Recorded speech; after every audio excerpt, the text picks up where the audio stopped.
Hello বন্ধুরা, আজকে আমি এখানে একটি লেহেঙ্গার লটকন নিয়ে এসেছি। লেহেঙ্গার লটকনটি আমি ভেলভেটের কাপড় দিয়ে তৈরি করব।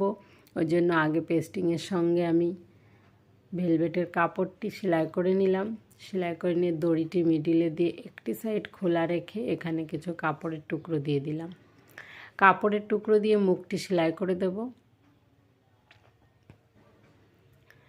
এরপরে কিছু ছোট কাপড়ের টুকরো দিয়ে এভাবে সেলাই করে নেব। সেলাই করে এটিকে উল্টে দিলাম। উল্টে দিয়ে এখানে পুঁথি দিয়ে একটু একটু করে সবগুলো লাগিয়ে দিলাম।